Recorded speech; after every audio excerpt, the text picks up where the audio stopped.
Welcome to the Great I.O. Get-Together. On tonight's show, quips and queries about the world of work as I.O. psychology comes alive. Now please welcome our hosts, Richard and Tara. Thank you so much, Terry, and welcome everyone to Great I.O. Get-Together at number 21, I.O. Can Has Cheezburger with Lisa Kath. This is my co-host, Tara. Thank you so much for joining us today. Remember to subscribe, turn on notifications, join Discord, join our email list if you haven't already. Details about all of that are available on our website, thegig.online. So all of our regular shows, and this one is no exception, have two halves. In the first half, we have a little fun. In the second half, we get a little more serious, all with our guest of the day. So today on the show, we have Dr. Lisa Kath, Associate Professor of Psychology at San Diego State University, past President of the Society for Occupational Health Psychology, and creator and star of the I.O. famous social media account, I.O. Psych Memes. Welcome to the show, Lisa. Thanks so much. Great to be here. So today's game is Let's Make a Meme. I think this is the first gig game where I've had homework, so at least as a player. Opening with that complaint, I will now hand it over to Tara to take us away. Amazing. All right. Well, I'm very excited because it's been a while since I got to make a guest play a tortures game. So we're in for some fun. So this game, as you know, it's called Let's Make a Meme. And before the show, I asked both of you to label some meme captions that I selected. And we're going to now use those for a game. I'm going to show you each of your memes and a few extra ones that I've created. And I want you to pick a favorite for each round. If someone picks yours, you win a point. Now, you might ask yourself, can I pick my own? And the answer would be you could, but we will definitely know that and we'll make fun of you. So, choose carefully. And we'll do 3 of these and then declare a winner. Sound good? Sounds great. All right, let's make a meme then. So our first meme image is from one of my favorite TV shows of all time, Futurama. We've got a Zoidberg here. Hooray, I'm useful. This is a classic meme image. Touch of sarcasm. So let's see how each of you captioned this meme. Number 1, hooray, another CEO who thinks they know more about I.O. psychology than I do. Pretty good. Number 2, hooray, another error message in R. Number 3, hooray, reviewer 2 only wants 1 kidney this time. That's very dark. And number 4, hooray, another email from the boss at 11 p.m. on a Saturday. So we've got 1, 2, 3, 4 Zoidbergs. And now I'm going to ask each of you to choose your favorite and tell me why, too. So Lisa, as the guest, you get first choice. What's your favorite? Okay. These are pretty good. I'm going to go with another CEO who thinks they know more about I.O. psychology than I do. Okay. And Richard? That's my vote also, actually. Well, I'm sorry to tell you that one was written by ChatGPT. So you have been bested by a computer. I'm sorry. That is not the first time I've been bested by a computer, to be fair. And it won't be the last, so it's fine. Here you go. What was your favorite aspect of that? Like, why did you think it was an effective meme? For me, I think it just taps into an emotional response that you get when it doesn't even have to be a CEO. It's anybody is trying to explain the field to you and things that you know better than they do. It's just a really common experience. And that it can apply to all different kinds of things, not only just our content knowledge, but like how to build a survey, for example. So I think it just taps into some really good common experiences we've all had. Sure. On that note, the next meme theme is quite related. So we've got this sketch from a comedian that says, "You just insulted my entire profession." But yes, let's see how you captioned it. Number 1, all you care about are constructs, and constructs don't even exist. Number 2, I guess the real secret to a happy and productive workplace is just lots and lots of pizza. Number 3, when someone says, "Oh, you're just like nerdy HR." And number 4, when someone says, "I.O. psychology is just common sense." Oh. All right. Wow. So Lisa, you picked first last time. So Richard, first choice goes to you this time. The one I like the most is Nerdy HR. But it's not the one you're choosing? I don't understand. Yeah, okay. Yeah, I'll choose it. Okay, Nerdy HR. You're not overcomplicating this game, are you? I mean, there was a lot going on in that choice. I can't wait to hear more about it. we won't Lisa? get into all that. That's fine. I'm going to go for the common sense one. Common sense. Huh. Well, I think that one's ChatGPT, but now I can't remember actually. But I will tell you for sure that the pizza one is absolutely ChatGPT. Seemed like And yeah, I think common sense is the other ChatGPT one. So all you care about is our constructs was Richard's. Yep. And oh, you're like nerdy HR was Lisa's. So that's 1 point for Lisa. Ooh, let's go. All Also, right, I'm Richard. starting to think that maybe ChatGPT could help me in making memes. Like, they're not bad. So this has been super instructive already. Yeah, it was definitely none of these were one shot, to be clear, meaning I had to give it a little more help, but it was surprisingly good at this. I will say that. It's pretty funny. All right, last meme image. This is not a classic meme. This is a new classic, if you will. Oh my God. Some happy smiling faces. So first of all, who are these people, Lisa? So these are students in my lab from probably a couple years ago. And so I'm looking at these faces and I'm like, oh, I miss these guys because none of them are in my lab anymore. They've all graduated.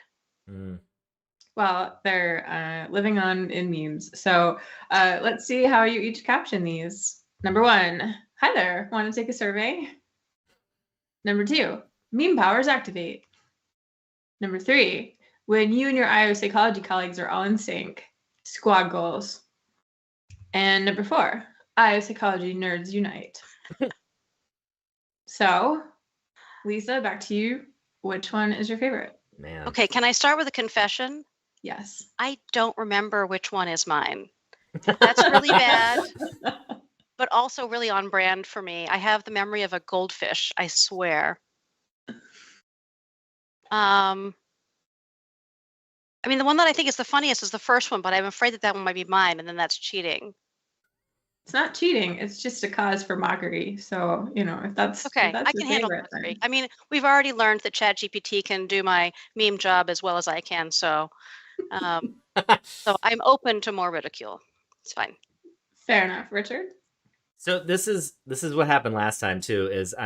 It's between like which one do I like the most and which one would be good on like social media to a general audience. That's the split that I keep hitting. So the one I like the most is actually Nerds Unite. I enjoy that one the most. So I'm gonna go with that one. That one is ChatGPT. Sorry. So Lisa, yours was how I want to take a survey. Although in your defense, you gave me several options for this one, and this is the one that I chose. So maybe, okay. It was very strange for me to make a meme using an image of people that I know so well. Like it just, I don't know. I'm looking at it, it's like, well, I could. It was a struggle, but okay. And yet you succeeded. I think you get half a point for that one. Okay, I think that's fair. You didn't know you were choosing your own. So that makes the final score 1.5 for Lisa and 0 for Richard. Infinitely better. Yes. Ouch. So, Richard, I'm curious about your comment that you were trying to choose the one that you like the most compared to the one that would do best on social media. What does that mean? So, well, because you want a general audience, right? So, like so you think you're better than everyone else? It's more like niche, I think, is the issue. So, like the constructs one, that's like to a measurement person, which is why I wrote it. I thought it's hilarious, but I'm like, oh wait, not everybody's like a measurement person, so it's not as generally funny. So it's not as good in like among that set. And so that's I don't know. I feel like nerd criticisms of IO is pretty universal, so that's what really gets me there. Yeah, and ChatGPT is going to pick up on the most universal common themes, and so you clearly see like our identity crisis being front and center of the things that people talk about on IO psychology fora worldwide, apparently. But all right, well, Lisa, congratulations on winning this game. This was a very difficult game, and you both did very, very well. So let's take a quick break, And then when we come back, we'll do an interview to talk more about the creation of memes and how you approach that. Perfect. Yeah, see you in 5. And we're back. Thanks for coming back to our discussion and now interview with Lisa Kath. So Tara, take us away. Thanks, Richard. All right, Lisa, you ready to get started? I'm ready. Let's go. So first of all, since we started with memes, let's start talking about memes first. So you are well known as the creator of IO Psych memes. So what is that, and why did you do it? So it's an account that has, well, I have accounts on LinkedIn, Twitter, Facebook, and Instagram. It's also a Flickr repository as well if you want to download images. And I post approximately one meme a day related to IO psychology in some way. Sometimes it's broad, psychometrics or just experiences with survey research, and sometimes it's quite specifically to topics in IO psychology. The way that it started is my oldest kid, who was 17 at the time, created a social media account, was making memes about being in tech theater at high school. And I thought the memes were funny and creative and cute. And they asked if I wanted to learn how to make memes. And I was like, okay, yeah, sure. So I learned how. And I was like, oh, I could make memes about IO psychology. And I got a little bit of an eye roll in response to that. But then also, yes, Mom, you could. And then I did. And I showed them to my grad students. My grad students thought they were hilarious or they were humoring me. And so they were like, yeah, you should start an account. It'd be fun. And so I started an Instagram and Twitter account. I think those were the two that I started first. And not, I think, very long, maybe in week 1 or 2, it got reposted by one of the bigger Instagram accounts that was out there, at @orgpsych. And I went from 20 followers to 200 followers in like a day or two. I had to turn off notifications, like it was crazy. And I've just kept doing it ever since for reasons we could discuss, but I'm not sure we'll fully understand. What are you hoping people take away from them? Are they supposed to be educational, stress relief? So I've actually asked this question because the response continues to surprise me. These accounts have thousands of followers and they're from all over the world. They get retweeted in different languages. Like, it's wild. So I was trying to figure out why people like them. And the number one response that I get, this is not scientific fully, but the number one response that I get is that it provides a sense of community. And if you think about it, a lot of IO psychologists may be the only IO psychologist in their whole company. And the conference happens once a year. So if they go to the SIAP conference, they may have an opportunity to coordinate and enjoy the company of other IO psychologists. And other than that, they're by themselves. So this is a way that they can have some sense of like, oh, there's this common experience, the shared experience. So I think it kind of creates a sense of community for people. And then some people jump in on the comments and they have things that they say. And so you can see a little bit of community building there. I also know that sometimes they are educational. So a pediatrician that I collaborate with was one of my first followers on Twitter. And I had a meme that talked about how when you're talking about diversity in the workplace, you don't want to just talk about recruitment, you also want to talk about retention. And it was just it's just a little square image. She said they were talking about diversity and hiring at their hospital. The meme popped into her head and she said, hey, it's great that we're trying to recruit more diverse people into our organization, but what are we doing to retain that talent? So, that's got to have more impact than any publication I've ever had, to be honest. Yeah, well, you're making a great point that these are perhaps a really unique and powerful education tool because they're short and memorable. So do you use them in your work as a professor? You would think that I would put a lot of them in my slides, and I don't. I have before, but I don't know. I know other people put them in their slides, and I think it works great for them. I haven't figured out how to put them in and not be weird about it. Like I'll be like, oh, okay, and so here's this meme that you can read. Like, you get it. It's funny, right? And I don't know. There's something about it that always feels a little bit off to me. So I don't use them a lot. I do use them every once in a while. But I use them on Canvas. So Canvas is our learning management system. And so sometimes to introduce a section or to say, kind of one of the main takeaway points, I'll put a meme in there to help people get it. The other thing that I've done is with some friends of mine, I have published an article in Teaching of Psychology about using memes, either explaining memes or creating memes as a way to sort of deepen learning in the classroom. That's great. I mean, I think the way you're thinking about teaching is really non-traditional, right? And you're bringing in these novel tools. I'm curious how did you get to this point? Did you have mentors who were non-traditional teachers also? Is this something that you kind of developed yourself? Hmm, that's an interesting question. I know that I, my undergraduate degree is in organic chemistry, which is like a whole other thing. But my very first chemistry teacher at UC Berkeley, Dr. Pines, thank you.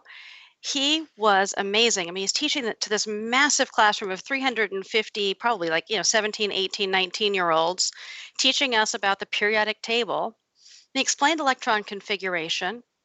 And he stopped and he turned and he looked at all of us out there in the audience and he says, "Isn't that beautiful?" And I was just like, "Oh my God, yeah, it's beautiful." I was struck by the beauty of the periodic table, which I know is far nerdier than this show is intended to be. But but I promise I'll connect it. So to me, teaching has always involved invoking that sense of wonder and delight. I am impressed that he was able to stay in touch with his delight about the periodic table, which he'd been looking at and working with for decades. And when I teach, I think I try to do the same thing. Maybe not in the same ways because memes are maybe a little different, but I try to invoke that sense of wonder and delight, and memes are just a really fun way for me to do that.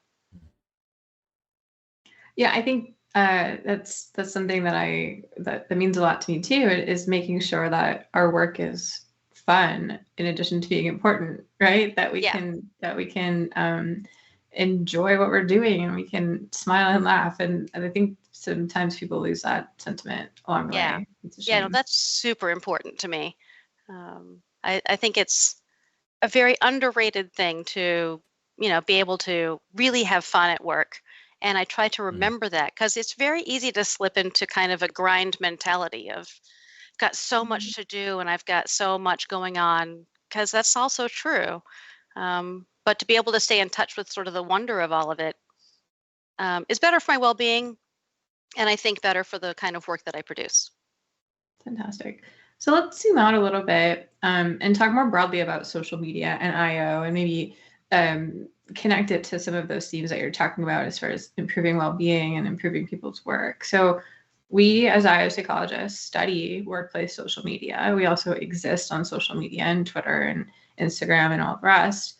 What are some opportunities that you see for ways that IO psychology can do better, either in studying social media or in existing there?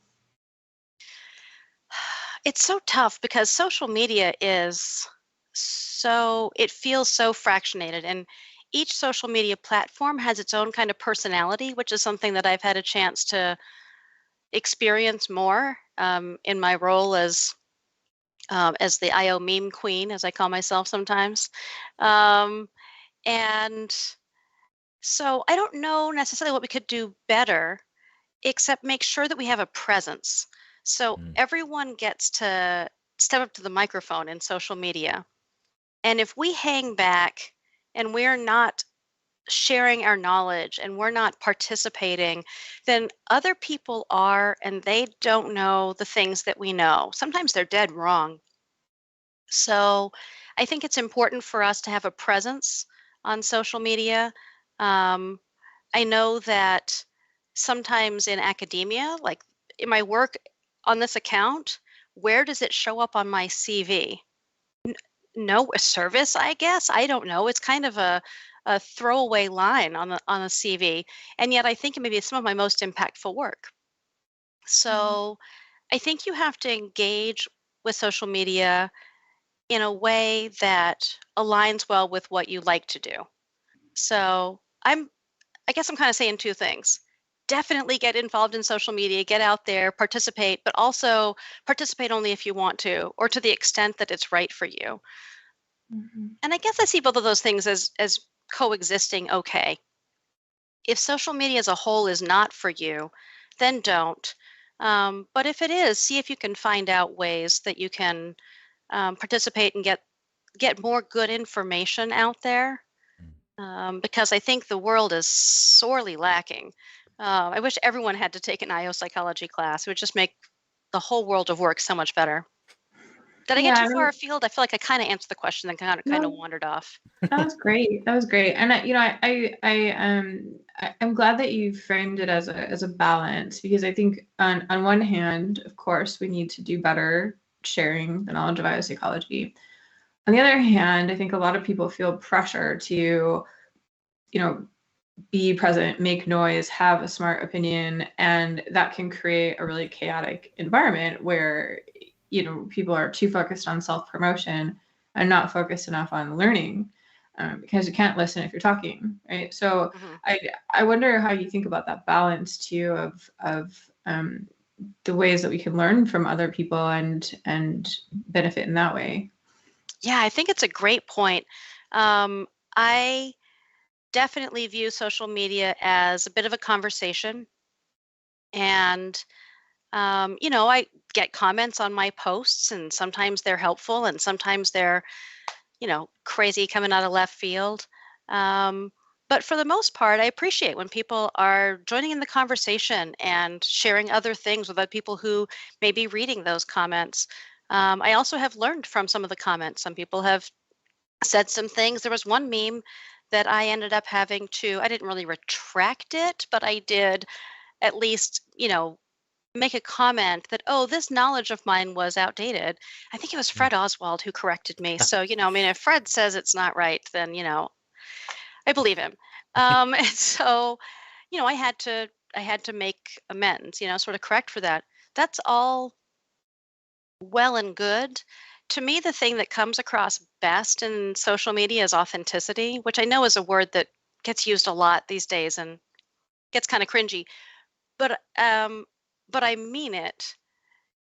I think the best way that you can be successful is really by being kind of true to yourself and not trying to pretend to be somebody so you can be popular on social media. Um, and then that mindset, I think, helps you be open to things that you might learn and different perspectives and different ideas. So I think it's a great place for conversations to be had. It's great. Yeah. So, um, you mentioned really briefly that there's sort of lots of separate ISA communities on social media, and they have different personalities. My sense is that there are some people who are newer to the field, or not as connected as they want to be, who don't know where to find community. And as a result, they either give up on looking, or they feel pressure to start their own community, which creates, more and more segmentation. So maybe we can help. Where are the social media communities in IO psychology? Like, where are the places that people should go if they want to find community? It's a really interesting question. I think I see the most dialogue happening on LinkedIn, which I have to be honest is my least favorite social media platform. I find it to be a little performative and a little superficial. People, are kind of prone to posturing. If there are any comments that I get on memes that make me roll my eyes, they're usually on LinkedIn. Um, Somebody coming in and saying, no, learning styles are super important. Didn't you pay attention during the pandemic? Or, generational differences are real, or whatever. I'll try to be Mhm. calm and not like antagonize all of your listeners, um, but but I also think that that's where there are more conversations happening, more information that is relevant is being shared. And for me as an academic, it's super interesting to see what's going on LinkedIn, because then I get a better sense of what's going on in the world of practice, which is very easy for me to lose touch with or not have any connection with. Twitter used to be a better place for that. And I loved getting input from, it wasn't as much practitioners as it was other fields in academia. I also study healthcare workers, the safety and stress of healthcare workers. And so I am connected with Med Twitter. And so it's interesting to see what's going on there. But the algorithm has gotten really weird the past few couple months, maybe, and I'm not getting as much fresh information. And I find that I will scroll through my feed and then I'll see the same thing that I saw yesterday and then I'll stop. So hopefully they'll get to working those things out. But those are some good spaces. I also will say that the IO Psychology subreddit, so for people who are on reddit.com, that's a place where people will post questions and sometimes there will be some good dialogue. Richard, I know I've seen you, weigh in there, so I know that you keep an eye on things there too.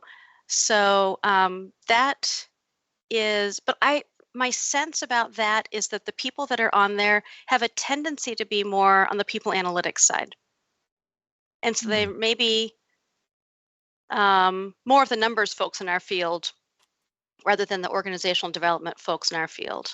But I think that's like 12 or 15,000 members of that subreddit. So I know it's not like everybody's in people analytics.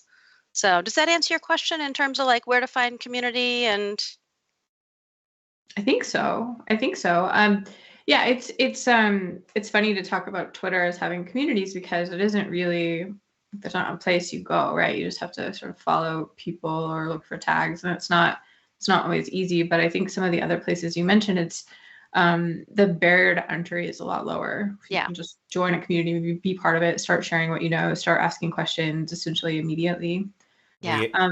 We have also a plug in the chat for the IO and Work Psychology Discord, which is right, a little bit of a sister Discord to ours. And that person also said, and I quote, "We people, analytics people, are just loud." I think there's a tendency to be more tech savvy, and so the whole like jumping onto like a Discord thing or whatever is something that a lot of people maybe haven't experienced. But the more tech savvy you are, the more likely you are to be like, oh, okay, yeah, let me check out Discord if it's new. So, but that's a great point. Yeah, no, I like that. Hopefully there's a link for whoever made that plug so that people can join that Discord. That's great. Okay, well, Lisa, this is a great conversation. I feel like we could go on all day, but I'm just going to ask you one last question to close us out. It's a very serious one. What is your favorite meme of all time? I don't know how you answer that question. I know you told me you don't want to answer it, and I asked you anyways. Yeah. Hang on one second. Overcome by the See, yeah, strength. you've got me all choked up over here. Just the thought of choosing a favorite. Choose a favorite, yeah. So I will say one that cracks me up every time is, I don't even know the origin of it, but it's a cartoon guy, and he's going like this, and there's like a butterfly, and it's like, is this something? Sure, yeah. I've got a friend, one of my co-authors on some of the meme stuff that we've done together, for TIP or teaching of psychology. And he can recreate that meme in emojis, butterfly and a hand and a question mark. And the fact that that meme template can translate to emojis that he can put into the chat kills me every time. I love it. So that's definitely one of my favorites. And I also would say that Kombucha Girl was one of the ones that I used very early on. And I still think it's funny every time. So some of them are like looking back at old memes is kind of like, rediscovering old friends. Like, oh, I missed that template. That was a good template. That's fun. Well, I remember when I first heard the word meme used this way. I mean, I was familiar with the kind of classical definition of transmission of cultural information, but it must have been like 2004-ish when people started using it in this way. And I thought it was just so strange, but now I'm fully converted. So I think it's a pretty good choice. Do you have a favorite one, Richard? A favorite meme? Oh, no, I don't think so. I was actually just thinking though about like the trips down memory lane. Most of my memories like that are related to the early internet back in the Badger Badger or the Hamster Dance era, or all of very early internet. How old are you? My old. You don't know Hamster Dance? Everybody knows Hamster Dance. It's of a certain generation. Yeah, it is funny that you can age yourself with some of the choices. And I was told, so then 17-year-old, but now 20-year-old told me not to use impact font on my memes because that was old. Did I use Yes, old you font? did. Oh, no. Yeah, no, it's got some boomer energy going on here. I'm sorry to report. Oh dear. I know it's hard to keep up. So maybe cards. I will run this account until I don't have teenagers in the house anymore, and then I'm going to have to just give it up because I can't stay. I don't have the resources that I need to stay relevant. I don't know. That's when you get the freedom to do whatever you really want. That's true. Alternatively, I just turn it over to Chat GPT. What would be on version 12 by then? I mean, it'll definitely run the account for me and probably give me a back rub while I'm at it. Here's hoping. Well, Lisa, this is a delightful conversation. Thank you so much for joining us and for playing our meme game. Thank you for all you do to raise the visibility of our profession, and hope to see you at the conference in a few weeks. I will be there and looking forward to seeing you guys and anyone else who's watching. I'm going to be bringing some stickers, some IOPsych meme stickers. So keep an eye out for that. I'll give them free to students because I don't believe in making money off of students, but I might charge professionals a little just to recoup my costs. Well, what about podcast hosts? Definitely get some for free. Okay, great. Yeah. Great. Thanks again. Thank you. All right. That is it for gig number 21. Remember, subscribe, click the bell, join Discord, join the email list. All of that's on the website, thegig.online. Thank you so much for watching. And we will see you at our next Great I.O. get-together, which will be the PSYOP Annual Conference. Bye for now. Oh, the times were hard and the wages low. Leave her, Johnny, leave her. I guess it's time for us to go. And it's time for us to leave her. Leave her, Johnny, leave her. Oh, leave her, Johnny, leave her. For the voyage is done and the winds don't blow. And it's time for us to leave her. That's it for another gig. To stay in touch, subscribe on YouTube, check out our website at thegig.online, join our LinkedIn group, sign up for our email notification list, and join our Discord. So many ways to connect. Thanks for joining us, and see you next time for another great I.O. get-together.